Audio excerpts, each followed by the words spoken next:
My dear viewers and learners, welcome, নমস্কাৰ। দ্বিতীয় শ্ৰেণীৰ গণিত কাৰ্যপত্ৰৰ পৰা লোৱা হৈছে। প্ৰথম প্ৰশ্ন আছিলে 1 সপ্তাহত 7 দিন, 12 সপ্তাহত কেইদিন হ'ব?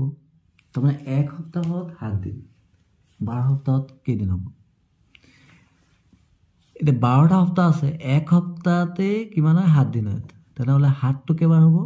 12 বাৰ। এবাৰ, দুবাৰ, তিনিবাৰ, চাৰিবাৰ, পাঁচবাৰ, ছবাৰ, সাতবাৰ, আঠবাৰ, নবাৰ, 10 বাৰ, 11 বাৰ, 12 বাৰ। 7টো 12 বাৰ হ'ব। তাৰমানে 7টো আমি 12 বাৰ যোগ কৰিলে যিমান পাম সেইটোৱে হ'ব। কিন্তু আমি কি কৰিব পাৰোঁ? আমি পূৰণৰ সহায়ত অতি সহজে কৰিব পাৰোঁ। তাৰমানে 1 সপ্তাহততো 7 দিন, তেনেহ'লে 12 সপ্তাহত কি হ'ব? আমি 12ক 7ৰে পূৰণ কৰি দিব পাৰোঁ, বুজি হ'ব। 7টো আমি 12 বাৰ যোগ কৰিবলৈ অসুবিধা হ'ব, সেইকাৰণে আমি এইদৰে কৰিব পাৰোঁ। এইদৰে কেনেকৈ কৰিম? আমি প্ৰথমে আমি জানো পূৰ্ণতা 7 দুগুণ কিমান? 14। 7 দুগুণ 14টো 7 দুগুণ 14 হ'ল।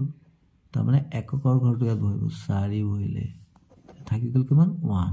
তাৰপিছত আকৌ এইদৰে কৰিবলৈ 7 1 গুণ 7, 8ত 1 আছিলে, 7 গুণ 7 1 8, মানে 84 দিন। তাৰমানে আমি কি পালোঁ? 12 সপ্তাহত কিমান দিন পালোঁ? 84 দিন।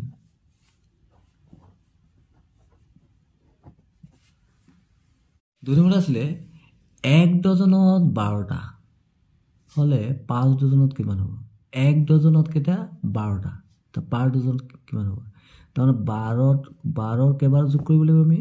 5 বাৰ। এবাৰ, দুবাৰ, তিনিবাৰ, চাৰিবাৰ, 5 বাৰ। 5 বাৰ যোগ কৰিব লাগিব। তো 5 বাৰ 12 যদি আমি যোগ কৰিব হয়, আমাৰ কৰিবলৈ বহুত সময় লাগি যাব। কিদৰে কৰিব পাৰোঁ? 12ক আমি 5ৰে পূৰণ কৰিলে হৈ গ'ল, একেবাৰে ইজি হ'ল। পূৰণ মানে বাৰে বাৰে যোগক আমি পূৰণ কৰোঁ। তাৰমানে কি?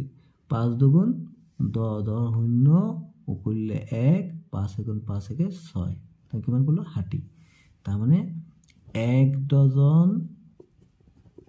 সমান সমান কিমান? 12টা। তেনেহ'লে 5 ডজন সমান কিমান হ'ব? 5 পূৰণ 12, তাৰমানে 5 বাৰ কিমান পালোঁ আমি? 60। 60টা।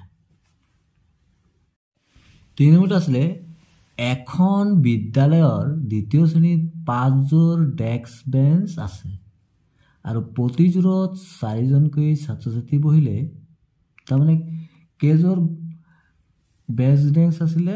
5যোৰ, আৰু প্ৰতিযোৰত কিমানজনকৈ ছাত্ৰ ছাত্ৰী বহে? 4জন।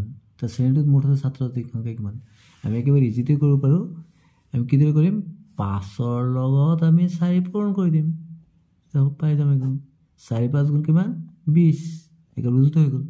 তাৰমানে শ্ৰেণীত মুঠ ছাত্ৰ ছাত্ৰীৰ সংখ্যা কিমান পালোঁ আমি? 20জন। শ্ৰেণীত মুঠ ছাত্ৰ ছাত্ৰীৰ সংখ্যা 20জন। পিছৰ প্ৰশ্নলৈ আগবাঢ়িলোঁ। প্ৰতিজন ছাত্ৰ ছাত্ৰীৰ গাই প্ৰতি 4খনকৈ কিতাপ থাকিলে মুঠ কিতাপৰ সংখ্যা কিমান হ'ব? তাৰমানে আমি ছাত্ৰ ছাত্ৰীৰ সংখ্যা কিমান পাইছিলোঁ? ছাত্ৰ ছাত্ৰীৰ সংখ্যা আমি পালোঁ, ছাত্ৰ ছাত্ৰীৰ মুঠ সংখ্যা কিমান পালোঁ? আমি পাইছিলোঁ 20জন। এতিয়া প্ৰতিজনে গাই প্ৰতি কেইটা? 4খনকৈ কিতাপ পায়। আমি কি কৰিম? 20ৰ লগত আমি 4 পূৰণ কৰি দিম, তেতিয়া আমি পাই যাম 4 শূন্য শূন্য 4 দুগুণ 8। তাৰমানে কিতাপৰ সংখ্যা কিমান পালোঁ আমি?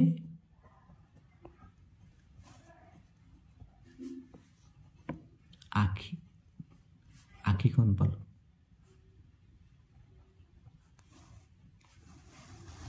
পিছৰ প্ৰশ্ন, প্ৰতিজন ছাত্ৰ ছাত্ৰীৰ এডালকৈ পেঞ্চিল থাকিলে মুঠ পেঞ্চিলৰ সংখ্যা কিমান? তাৰমানে প্ৰতিজন ছাত্ৰ ছাত্ৰীৰ এডালকৈ পেঞ্চিল আছে, তাৰমানে মুঠ পেঞ্চিলৰ সংখ্যা। আমি ছাত্ৰ ছাত্ৰীৰ সংখ্যা কিমান আছিলে? ছাত্ৰ ছাত্ৰীৰ সংখ্যা আছিলে কিমান? 20 জন ছাত্ৰ ছাত্ৰীৰ সংখ্যা আমি পাইছিলোঁ কিমান পাইছিলোঁ 20 জন তেনেহ'লে আৰু প্ৰতিজনৰ কেইডালকৈ পেঞ্চিল আছে এডালকৈ তেনেহ'লে কি হ'ব মুঠ পেঞ্চিল হ'ব কিমান মুঠ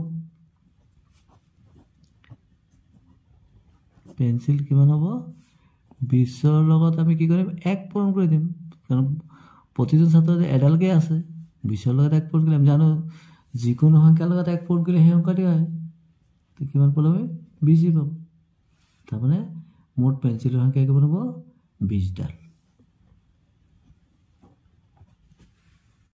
Thanks for watching. Stay connected. Thank you so much.